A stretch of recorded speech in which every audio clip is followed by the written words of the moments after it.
Uber's next CEO inherits a board at war and a combative ex-CEO. San Francisco, is this Uber, the ride-hailing company, or Uber, the primetime melodrama? Lawsuits, board infighting and an inability to land its next CEO have created a swirl of corporate intrigue only rivaled in its intensity by its former breakneck growth. Behind the bitter public spats over who will run and control the company, lies this possibility: investors and its pugilistic ex-CEO may be fighting over a shadow of its former self. As Uber grapples with its many challenges, which started to spiral early this year with an ex-employee's charges of a sexist and chaotic work environment, rival Lyft is making significant inroads in several U.S. cities, according to 3 separate surveys of consumers' digital card receipts. The value of its privately held shares has dropped, and Uber has relinquished ambitious plans to expand in one huge market, Russia, just as it wages a distracting legal fight over whether it stole rival Google's ride-hailing technology. Every one of these are pretty profound dramas in and of themselves, but the simultaneity of them is unparalleled, says Jeffrey Sonnenfeld, Senior Associate Dean for Leadership Studies at the Yale School of Management.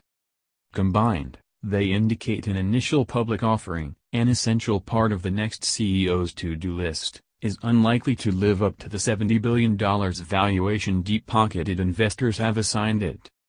It's been way overvalued and drinking its own Kool-Aid, and now there is just no leadership, says Sonnenfeld. Help wanted, see fill in the blank. Many anticipate that Uber will reveal its CEO choice in the coming weeks, closing the latest C-suite vacancy that already counted a missing CFO and chief operating officer.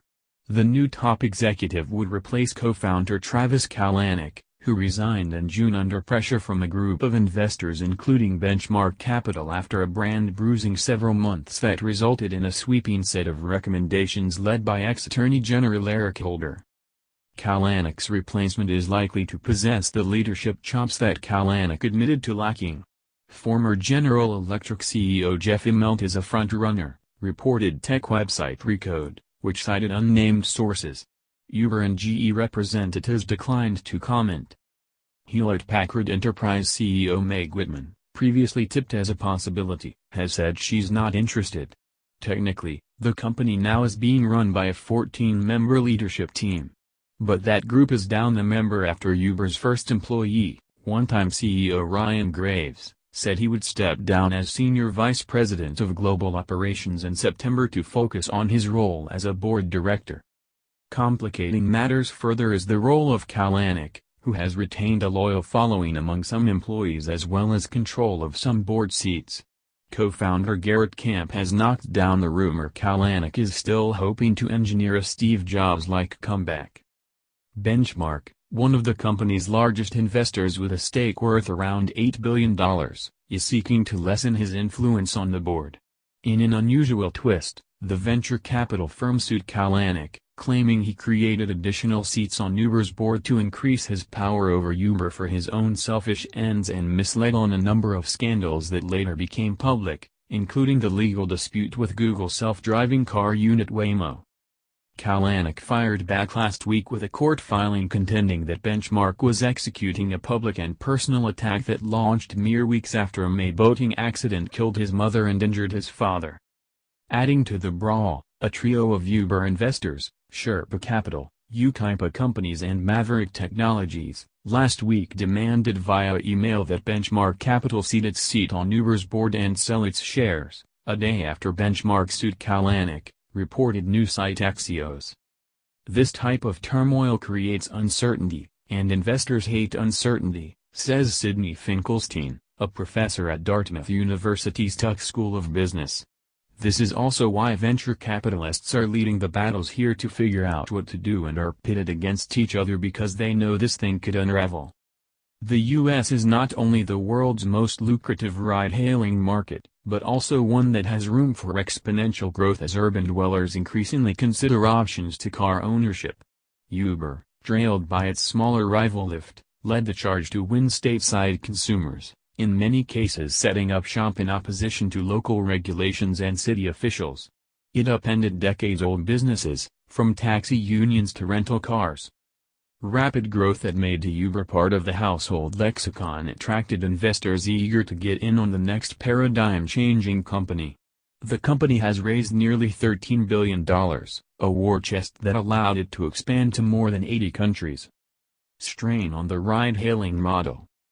Yet it's always faced the question of whether its business model is tenable.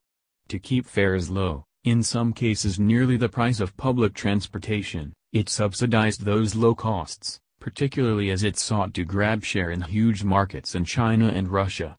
The cost of competing in these markets proved too much, and it's capitulated to local services Didi Chuxing in China and Yandex in Russia.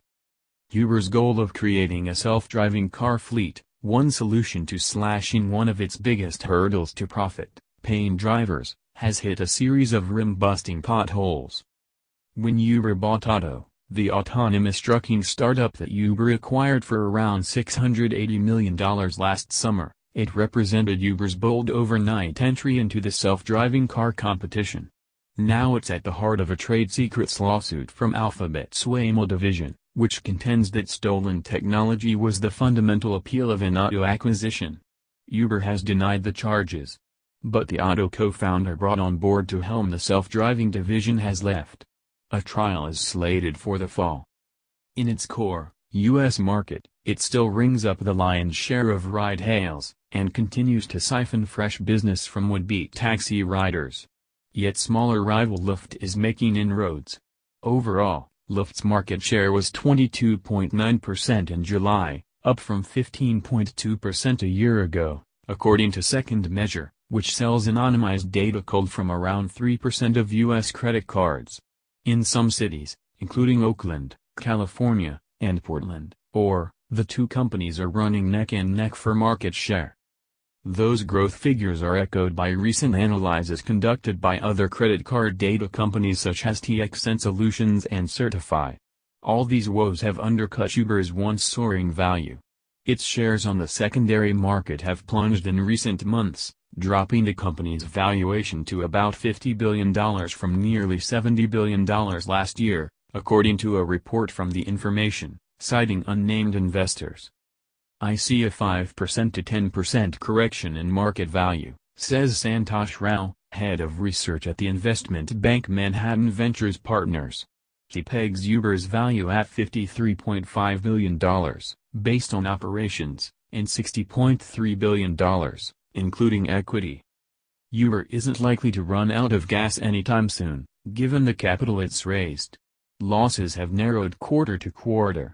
Also in Uber's favor is a product that has fundamental appeal for millions of users. Despite a much-publicized #delete Uber social media campaign that benefited Lyft, there remains a disconnect for many consumers between the company's internal issues and the app on their phone. That utility gives Uber some time to solve its problems.